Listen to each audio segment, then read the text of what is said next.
Hello friends, ഇന്ന് ഈ വീഡിയോയിൽ മാത്തമാറ്റിക്സ് ഓഫ് ചാൻസ് അഥവാ സാധ്യതകളുടെ ഗണിതം എന്ന പാഠഭാഗമാണ് ചർച്ച ചെയ്യുന്നത്. ഈ പാഠത്തിൽ ആദ്യമായി നമ്മൾ പഠിക്കുന്നത് പ്രോബബിലിറ്റി അഥവാ സാധ്യത കണ്ടുപിടിക്കാനാണ്. Probability equal to number of favourable events divided by total number of events അഥവാ സാധ്യത എന്ന് പറയുന്നത് അനുകൂല സംഭവങ്ങളുടെ എണ്ണം ബൈ സംഭവങ്ങളുടെ ആകെ എണ്ണം ആകുന്നു. ഇനി ആ ഇക്വേഷൻ വെച്ച് എങ്ങനെയാണ് ഒരു പ്രോബ്ലം സോൾവ് ചെയ്യാമെന്ന് നോക്കാം. A box contains 6 black and 4 white balls. If a ball is taken from it, what is the probability of it being black? What is the probability of it being white? ഒരു ചെപ്പിൽ 6 കറുത്ത മുത്തും 4 വെള്ള മുത്തുകളും ഉണ്ട്. ഇതിൽ നിന്ന് ഒരു മുത്തെടുത്താൽ കറുത്ത മുത്ത് ആവാനുള്ള സാധ്യത എന്താണ്, വെളുത്ത മുത്ത് ആവാനുള്ള സാധ്യത എന്താണ്? അപ്പോൾ നമ്മൾ പഠിച്ചിട്ടുള്ള ഇക്വേഷൻ എന്താണ്? Probability equal to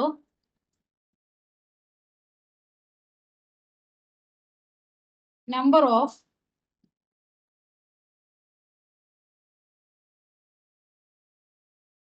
favorable events by total number of events.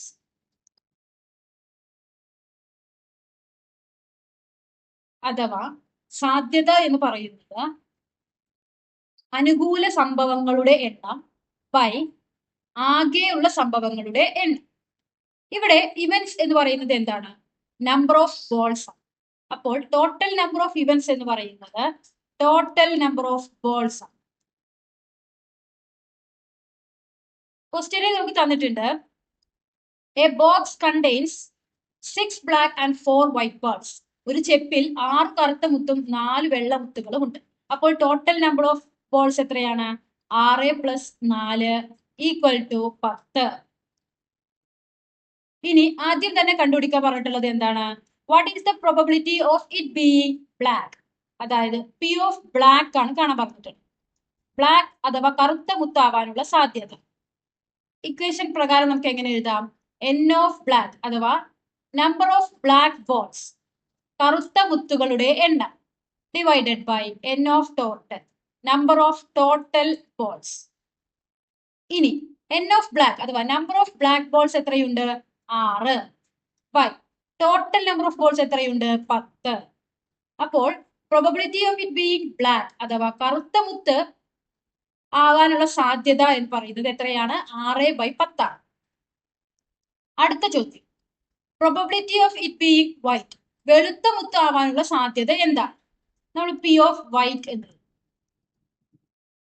P of white equal to N of white അഥവാ നമ്പർ ഓഫ് വൈറ്റ് ബോൾസ്, വെള്ള മുത്തുകളുടെ എണ്ണം, ബൈ എൻ ഓഫ് ടോട്ടൽ അഥവാ ടോട്ടൽ നമ്പർ ഓഫ് ബോൾസ് എന്ന് പറയാം, equal to number of white balls എത്രയാണ്? 4. Total number of balls, ആകെയുള്ള മുത്തുകളുടെ എണ്ണം എത്രയാണ്? 10. അപ്പോൾ probability of it being black എന്ന് പറയുന്നത് 6/10, probability of it being white എന്ന് പറയുന്നത് 4/10. അഥവാ കറുത്ത മുത്ത് ആവാനുള്ള സാധ്യത 6/10 ആണ്, വെളുത്ത മുത്ത് ആവാനുള്ള സാധ്യത 4/10 ആണ്. അടുത്തതായി ഈ പാഠത്തിൽ പഠിക്കുന്ന കാര്യമാണ് ജിയോമെട്രിക് പ്രോബബിലിറ്റി അഥവാ ജ്യാമിതീയ സാധ്യത. ജിയോമെട്രിക് എന്ന് പറയുന്നത് എന്താണ്? Circle, square, rectangle, triangle etcetera. അഥവാ ചതുരം, സമചതുരം, വൃത്തം, ത്രികോണം എക്സെട്ര. ഇവയാണ് ജിയോമെട്രിക് എന്ന് പറയുന്നത്. ഇവയുടെ ഏരിയ കണക്കാക്കിയിട്ട് പ്രോബബിലിറ്റീസ് കണ്ടുപിടിക്കുന്നതിനെയാണ് ജിയോമെട്രിക് പ്രോബബിലിറ്റി അഥവാ ജ്യാമിതീയ സാധ്യത എന്ന് പറയുന്നത്. പ്രോബബിലിറ്റി കാണാനുള്ള ഇക്വേഷൻ എന്താണ്? Area of favourable space divided by total area അഥവാ സാധ്യത എന്ന് പറയുന്നത് അനുകൂലമായ വിസ്തീർണം ബൈ ആകെയുള്ള വിസ്തീർണം. ജിയോമെട്രിക് പ്രോബബിലിറ്റി അഥവാ ജ്യാമിതീയ സാധ്യത വെച്ചുകൊണ്ട് എങ്ങനെയാണ് ഒരു പ്രോബ്ലം സോൾവ് ചെയ്യുക എന്ന് നോക്കാം. ഇവിടെ നമുക്കൊരു റെക്ടാങ്കിൾ തന്നിട്ടുണ്ട് അഥവാ ഒരു ചതുരം തന്നിട്ടുണ്ട്. അതിന്റെ അകത്തായി ഒരു ത്രികോണം അഥവാ ഒരു ട്രയാങ്കിളും തന്നിട്ടുണ്ട്. ഇനി നമ്മളോട് ചോദിച്ചിട്ടുള്ളത് what is the probability of dot falling in the triangle? കുത്ത് ത്രികോണത്തിന്റെ അകത്ത് വീഴാനുള്ള സാധ്യത എന്താണ്? കണ്ണടച്ചുകൊണ്ട് നമ്മൾ ഒരു കുത്ത് ഇടുകയാണെങ്കിൽ ആ കുത്ത് ട്രയാങ്കിളിന്റെ ഉള്ളിൽ ഈ ത്രികോണത്തിന്റെ അകത്ത് വീഴാനുള്ള സാധ്യത എന്താണ് എന്നാണ് ചോദ്യം. നമ്മൾ പഠിച്ചിരിക്കുന്ന ഇക്വേഷൻ എന്താണ്? Probability equal to area of favourable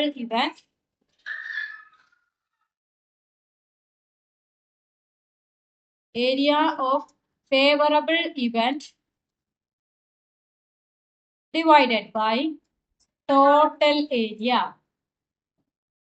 ഇതാണ് നമ്മൾ ജിയോമെട്രിക് പ്രോബബിലിറ്റി അഥവാ ജാമിതീയ സാധ്യതയിൽ പഠിച്ചിട്ടുള്ള ഇക്വേഷൻ. ഇവിടെ നമുക്ക് കണ്ടുപിടിക്കേണ്ടത് ഏരിയ ഓഫ് ഫേവറബിൾ ഇവന്റ് എന്ന് പറയുന്നത് എന്താണ്?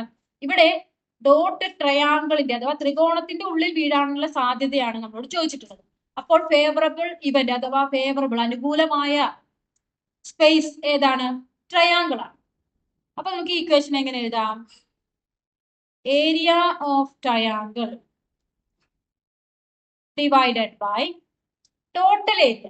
ഇതിന്റെ ടോട്ടൽ ഏരിയ എന്ന് പറയുന്നത് ഈ സ്ക്വയർ, ഈ റെക്റ്റാങ്കിളിന്റെ ഏരിയയാണ്. അപ്പൊ നമുക്ക് എന്ത് പറയാം? ടോട്ടൽ ഏരിയ എന്ന് പറയുന്നത് ഏരിയ ഓഫ് റെക്റ്റാങ്കിൾ. ഇനി ഇവിടെ നമുക്ക് സം ബേസിക് ആയിട്ടുള്ള കുറച്ച് കാര്യങ്ങൾ, അതായത് ഏരിയ ഓഫ് റെക്റ്റാങ്കിൾ എന്താണ്? ലെങ്ത് ഇൻറ്റു ബ്രെഡ്ത്ത് അഥവാ ചതുരത്തിന്റെ വിസ്തീർണം നീളം ഇൻറ്റു വീതിയാണ്. Area of a circle with radius r എന്താണ്? Pi r square. വൃത്തത്തിന്റെ വിസ്തീർണം എങ്ങനെ കണ്ടുപിടിക്കാം? പൈ ആർ സ്ക്വയർ ആണ്. ഏരിയ ഓഫ് ട്രയാങ്കിൾ അഥവാ ത്രികോണത്തിന്റെ വിസ്തീർണം എന്താണ്? Half into base into height. Half into വശം ഇൻറ്റു ഉയരം. അപ്പോൾ ഇവിടെ നമുക്ക് എന്തൊക്കെ കണ്ടത്? Area of triangle by area of rectangle. Area of triangle അതായത് ത്രികോണത്തിന്റെ വിസ്തീർണം എന്താണ്? Half into base into height. Half into base into height divided by area of rectangle എന്താണ്? Length into breadth.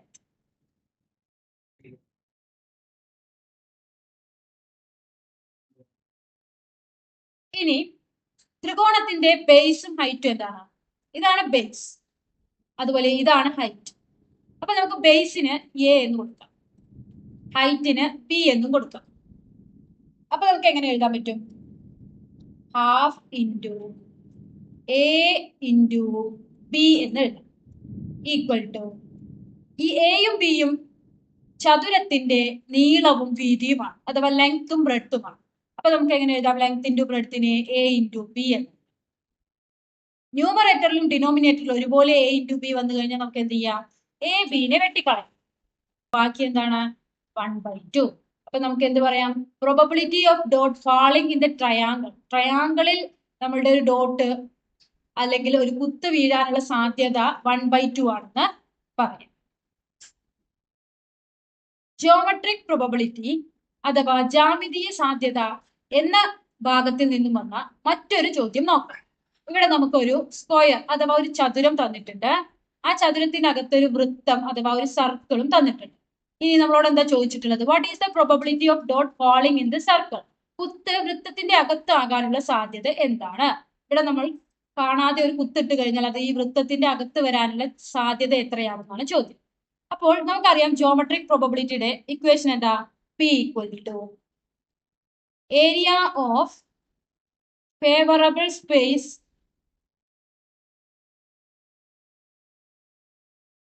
By total area. ഇതാണ് നമ്മുടെ equation. ഇവിടെ area of favourable space അതായത് വൃത്തത്തിനകത്ത് കുത്തുവരാനുള്ള chance ആണ് കണ്ടുപിടിക്കേണ്ടത്. അപ്പോൾ ഫേവറബിൾ സ്പേസ് എന്ന് പറയുന്നത് എന്താണ്? സർക്കിൾ ആണ്. അപ്പോൾ ഏരിയ ഓഫ് സർക്കിൾ അഥവാ വൃത്തത്തിന്റെ വിസ്തീർണം ബൈ ടോട്ടൽ വിസ്തീർണം. ടോട്ടൽ വിസ്തീർണം എന്ന് പറയുന്നത് ഇവിടെ സ്ക്വയർ ആണ്. സ്ക്വയറിന്റെ വിസ്തീർണം അഥവാ സമചതുരത്തിന്റെ വിസ്തീർണം കണ്ടുപിടിച്ചാൽ നമുക്ക് ടോട്ടൽ ഏരിയ കിട്ടും. അപ്പൊ നമുക്ക് ഏരിയ ഓഫ് സ്ക്വയർ ഇതാണ് നമുക്ക് കണ്ടുപിടിക്കേണ്ടത്. ഇവിടെ area of circle by area of square അഥവാ വൃത്തത്തിന്റെ വിസ്തീർണം ബൈ ചതുരത്തിന്റെ വിസ്തീർണം ഈക്വൽ ടു നമ്മുടെ ഇവിടെ നമുക്കറിയാം ഏരിയ ഓഫ് എ സർക്കിൾ എന്ന് പറയുന്നത് എന്താണ്? പൈ ആർ സ്ക്വയർ ആണ്. ഈ ആർ എന്താണ്? സർക്കിളിന്റെ റേഡിയസ് ആണ്. അപ്പോൾ ഇതാണ് സർക്കിളിന്റെ സെന്റർ എങ്കിൽ ഈ ദൂരമാണ് റേഡിയസ് അഥവാ ആരം. ഇനി ഏരിയ ഓഫ് സർക്കിൾ അഥവാ വൃത്തത്തിന്റെ വിസ്തീർണം അപ്പൊ എന്താണ് pi r square divided by. ഇനി ഏരിയ ഓഫ് സ്ക്വയർ എന്താണ് ലെങ്ത് ഇൻറ്റു ബ്രെഡ്. അപ്പൊ നമുക്കറിയാം സ്ക്വയറിന്റെ അഥവാ ചതുരത്തിന്റെ പ്രത്യേകത എന്താണ് അവയുടെ ലെങ്ത്തും ബ്രെഡ്ത്തും ഈക്വൽ ആയിരിക്കും. അപ്പോൾ ഇതിന്റെ പകുതി എത്രയാണ് 6 ആണെന്ന് തന്നിട്ടുണ്ട്. അപ്പോൾ ഈ ഫുൾ ലെങ്ത് എത്ര വരും 2r. അപ്പോ ലെങ്ത്തും ബ്രെഡ്ത്തും ഈ സ്ക്വയറിന്റെ അഥവാ ചതുരത്തിന്റെ ലെങ്ത്തും ബ്രെഡ്ത്തും എത്രയാണ് 2r ആണ്. അപ്പോ length into breadth 2r into 2r equal to 5r square by 2 into 2 എത്രയാ 4, r into r r square. അപ്പൊ r സ്ക്വയറും r സ്ക്വയറും വെട്ടിപ്പോയാൽ എന്ത് വരും ബാക്കി പൈ ബൈ 4. അപ്പോൾ probability of dot falling in the circle അഥവാ കുത്ത് വൃത്തത്തിന്റെ അകത്ത് ആകാനുള്ള സാധ്യത എന്താണ് പൈ ബൈ 4 ആണ്. മാത്തമാറ്റിക്സ് ഓഫ് ചാൻസ് അഥവാ സാധ്യതകളുടെ ഗണിതം എന്ന പാഠഭാഗത്തിലെ 3ാമത്തെ ഭാഗം പെയേഴ്സ് അഥവാ ജോഡികൾ. Probability equal to number of favourable pairs divided by total number of pairs. അഥവാ സാധ്യത എന്ന് പറയുന്നത് അനുകൂലമായ ജോഡികൾ ബൈ ആകെയുള്ള ജോഡികൾ. ഇനി ഈ ഇക്വേഷൻ ഉപയോഗിച്ചുകൊണ്ട് ഒരു പ്രോബ്ലം സോൾവ് ചെയ്യും. A box contains 4 paper slips numbered 1, 2, 3, 4 and another contains 2 slips numbered 1, 2. One slip is picked from each. What is the probability of both being odd? What is the probability of both being even? ഒരു പെട്ടിയിൽ 1, 2, 3, 4 എന്നിങ്ങനെ സംഖ്യകൾ എഴുതിയ 4 കടലാസ് കഷ്ണങ്ങളും മറ്റൊരു പെട്ടിയിൽ 1, 2 എന്നീ സംഖ്യകൾ എഴുതിയ 2 കടലാസ് കഷ്ണങ്ങളും ഉണ്ട്. ഓരോ കടലാസ് വീതം ഓരോ പെട്ടിയിൽ നിന്നും എടുത്താൽ 2 സംഖ്യകളും ഒറ്റ സംഖ്യ ആവാനുള്ള സാധ്യത എന്താണ്? 2 സംഖ്യകളും ഇരട്ട സംഖ്യ ആവാനുള്ള സാധ്യത എന്താണ്? ഇതാണ് നമ്മുടെ ചോദ്യം. അപ്പോൾ നമ്മൾ പഠിച്ചിരിക്കുന്ന ഇക്വേഷൻ എന്താണ്? പി ഈക്വൽ ടു അഥവാ പ്രോബബിലിറ്റി സാധ്യത എന്ന് പറയുന്നത് number of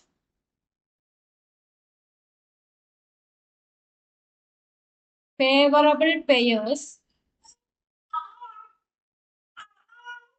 divided by total number of pairs.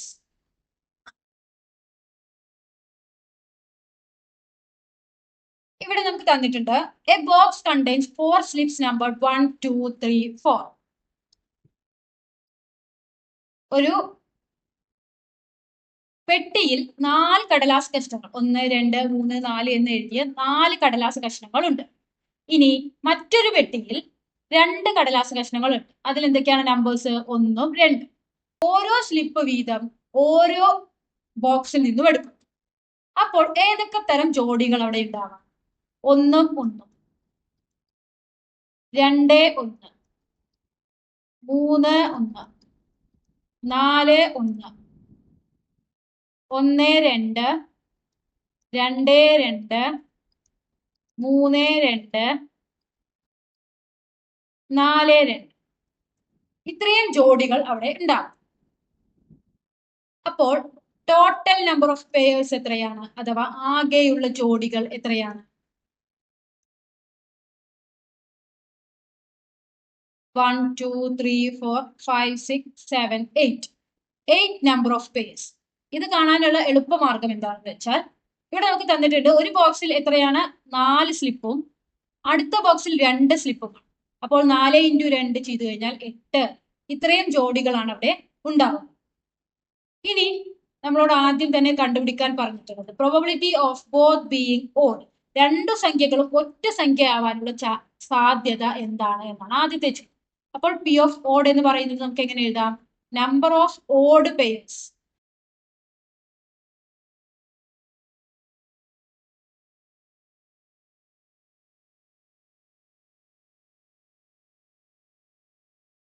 By total pairs. Total pairs 8 ആണ് എന്ന് നമ്മൾ കണ്ടുപിടിച്ചു കഴിഞ്ഞു. ഇനി നമ്പർ ഓഫ് ഓഡ് പെയേഴ്സ് അഥവാ ഒറ്റ സംഖ്യയുള്ള എത്ര ജോഡികൾ ഉണ്ടെന്ന് കണ്ടുപിടിക്കും. 1, 1. ഒറ്റ സംഖ്യകളും ഇരട്ട സംഖ്യകളും എന്തൊക്കെയാണ്? 1, 3, 5 എക്സെട്ര ഇവയാണ് ഒറ്റ സംഖ്യ. 2, 4, 6 എക്സെട്ര ഇവയാണ് ഇരട്ട സംഖ്യ. അപ്പോൾ 1, 1 ഇതിൽ രണ്ടും എന്താണ്? ഒറ്റ സംഖ്യയാണ്. 2, 1 ഇതിൽ രണ്ട് ഇരട്ട സംഖ്യ ആയതുകൊണ്ട് ഈ ജോഡി പറ്റില്ല. 3, 1 മൂന്നും ഒറ്റ സംഖ്യയാണ്, ഒന്നും ഒറ്റ സംഖ്യയാണ്. 4, 1 ഇതിൽ 4 ഇരട്ട സംഖ്യ ആയതുകൊണ്ട് ഇത് പറ്റില്ല. 1, 2 ഇതിൽ രണ്ട് ഇരട്ട സംഖ്യ ആയതുകൊണ്ട് ഇത് പറ്റില്ല. 2, 2 ഇതിൽ രണ്ടും ഇരട്ട സംഖ്യ ആയതുകൊണ്ട് ഇത് പറ്റില്ല. 3, 2 ഇതിലും രണ്ട് ഇരട്ട സംഖ്യയാണ്. 4, 2 ഇതിലും രണ്ടും ഇരട്ട സംഖ്യ ആയതുകൊണ്ട് ഇതും പറ്റില്ല. അപ്പോൾ എത്ര നമ്പർ ഓഫ് ഓഡ് പെയർസ് അഥവാ ഒറ്റ സംഖ്യ ആയിട്ടുള്ള എത്ര ജോഡികളുണ്ട്? 2 ഡിവൈഡഡ് ബൈ ടോട്ടൽ പെയർസ് എത്രയാ? 8. അപ്പോൾ നമുക്ക് എന്ത് പറയാം? Probability of both being odd എന്ന് പറയുന്നത് 2/8 ആണ്. അഥവാ രണ്ട് സംഖ്യകളും ഒറ്റ സംഖ്യ ആവാനുള്ള സാധ്യത 2/8 ആണ്. ഇനി ഇതേപോലെ പി ഓഫ് ഇവൻ അഥവാ പ്രോബബിലിറ്റി ഓഫ് ബോത്ത് ബീയിങ് ഇവൻ രണ്ട് സംഖ്യകളും ഇരട്ട സംഖ്യ ആവാനുള്ള സാധ്യത എന്താണ്? ഇക്വേഷൻ എങ്ങനെ എഴുതാം? നമ്പർ ഓഫ് ഈവൻ പെയർസ് ഇരട്ട സംഖ്യകളുടെ ജോഡികൾ by total number of pairs. ഇനി ഇതിൽ നിന്ന് നമുക്ക് ഈവൻ നമ്പർ ഓഫ് പെയർസിനെ കണ്ടുപിടിക്കാം. ഇതിൽ ഒറ്റ സംഖ്യ ആയതുകൊണ്ട് ഇത് പറ്റില്ല. ഇതിൽ ഒറ്റ സംഖ്യ ആയതുകൊണ്ട് ഇതും പറ്റില്ല. ഇതിലും ഒന്നുണ്ട് ഒറ്റ സംഖ്യയാണ്, അത് പറ്റില്ല. രണ്ടും ഇരട്ട സംഖ്യ ആയതുകൊണ്ട് ഇത് പറ്റും. ഇതിൽ 3 ഒറ്റ സംഖ്യ ആയതുകൊണ്ട് ഇത് പറ്റില്ല. 4ഉം 2ഉം ഇരട്ട സംഖ്യ ആയതുകൊണ്ട് ഇതും പറ്റും. അപ്പോൾ എത്ര പെയർസ്, എത്ര ജോഡികളുണ്ട്? ഇരട്ട സംഖ്യകളുള്ള എത്ര ജോഡികളുണ്ട്? 2. ടോട്ടൽ പെയർസ് ആകെയുള്ള ജോഡികൾ എത്രയാണ്? 8. അപ്പോൾ the probability of both being even അഥവാ രണ്ട് സംഖ്യകളും ഇരട്ട സംഖ്യ ആവാനുള്ള സാധ്യത 2/8 ആകുന്നു. പെയർസ് അഥവാ ജോഡികൾ എന്ന ഭാഗത്ത് നിന്നും മറ്റൊരു എക്സാമ്പിൾ കൂടി നോക്കാം. A basket contains 50 mangoes and 20 of them are not ripe. Another basket contains 40 mangoes and 15 of them are not ripe. If one mango is picked from each basket, what is the probability of both being ripe? What is the probability of at least one of the mangoes being ripe? ഒരു കുട്ടയിൽ 50 മാങ്ങയുണ്ട്, അതിൽ 20 എണ്ണം പഴുത്തിട്ടില്ല. മറ്റൊരു കുട്ടയിൽ 40 മാങ്ങയുണ്ട്, 15 എണ്ണം പഴുത്തിട്ടില്ല. ഓരോ കുട്ടയിൽ നിന്നും ഓരോ മാങ്ങ എടുത്താൽ രണ്ടും പഴുത്തതാകാനുള്ള സാധ്യത എന്താണ്? ഒരെണ്ണമെങ്കിലും പഴുത്തതാകാനുള്ള സാധ്യത എന്താണ്? ഇതാണ് നമ്മുടെ ചോദ്യം. അപ്പോൾ നമ്മൾ ആ ചോദ്യം വെച്ചിട്ട് നമ്മൾ ഒരു ടേബിൾ ഉണ്ടാക്കിയിട്ടുണ്ട്. Basket 1 and basket 2. Basket 1 50 mangoes ഉണ്ട്, ബാസ്കറ്റ് 2 40 മാംഗോസ് ഉണ്ട്. ബാസ്കറ്റ് 1 20 അൺറൈപ്പ് അഥവാ പഴുക്കാത്ത മാംഗോസ് ആണ്. ബാസ്കറ്റ് 2 15 പഴുക്കാത്ത മാങ്ങകളും ഉണ്ട്. അങ്ങനെയാണെങ്കിൽ പഴുത്ത മാമ്പഴങ്ങൾ എത്രയായിരിക്കും? 50-ൽ നിന്ന് 20 പോയാൽ 30 പഴുത്ത മാങ്ങയാണ് ബാസ്കറ്റ് 1 ഉള്ളത്. 40-ൽ നിന്ന് 15 പോയാൽ 25 പഴുത്ത മാങ്ങകളാണ് ബാസ്കറ്റ് 2 ഉള്ളത്. ഇനി നമ്മളോട് ആദ്യം ചോദിച്ചിരിക്കുന്ന ചോദ്യം, ഓരോ മാങ്ങ വീതം ഓരോ ബാസ്കറ്റുകളിൽ നിന്ന് എടുത്തു കഴിഞ്ഞാൽ what is the probability of both being ripe? രണ്ട് പഴുത്ത മാങ്ങകൾ എടുക്കാനുള്ള ചാൻസ് എന്താണ്? അപ്പോൾ നമ്മുടെ ഇക്വേഷൻ എന്താണ്? Probability equal to number of favourable pairs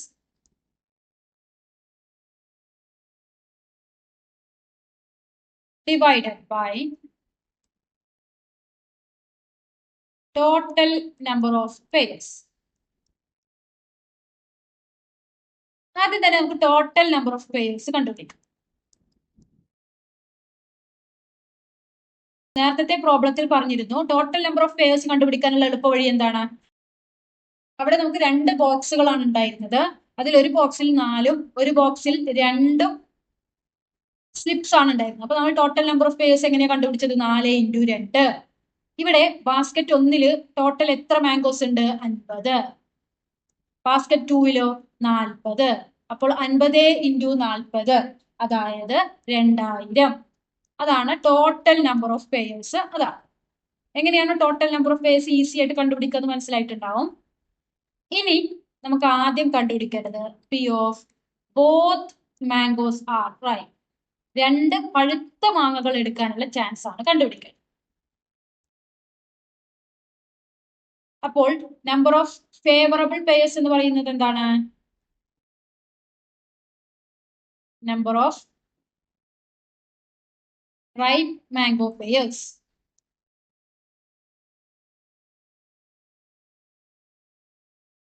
divided by total number of pears.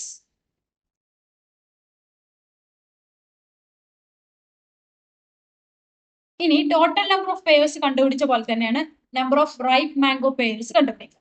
ഇവിടെ ബാസ്കറ്റ് 1 30 റൈപ്പ് മാംഗോസും ബാസ്കറ്റ് 2 25 റൈപ്പ് മാംഗോസുമാണ് ഉള്ളത്.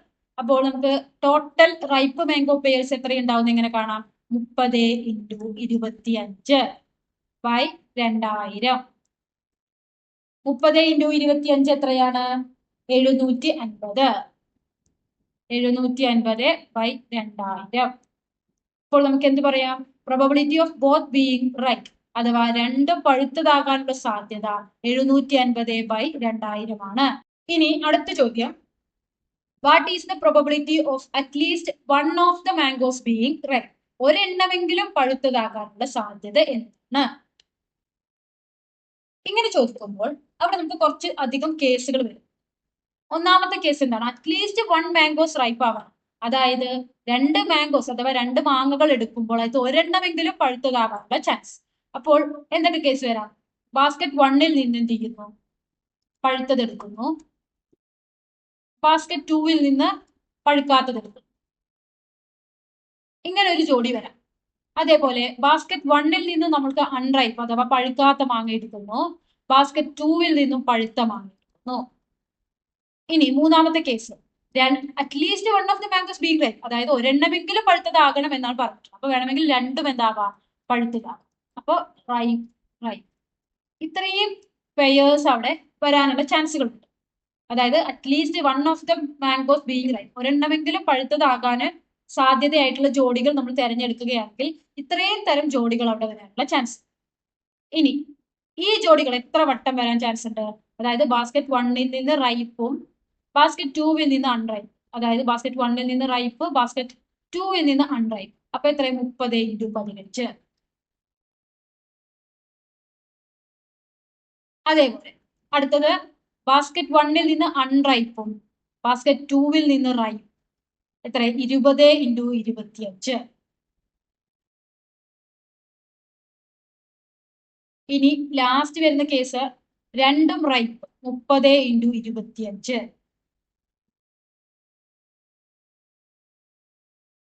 ഇനി 30 × 15 എത്രയാണ്? 450. 20 × 25 എത്രയാണ്? 500. 30 × 25 എത്രയാണ്? 750.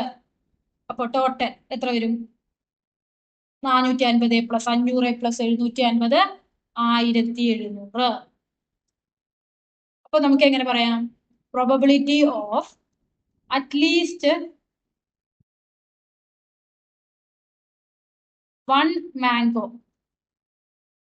ബീയിങ് റൈപ്പ് എന്ന് പറയുന്നത് എത്രയാണ്?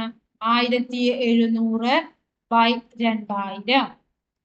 ഒരെണ്ണമെങ്കിലും പഴുത്തതാകാനുള്ള സാധ്യത 1700 ബൈ 2000.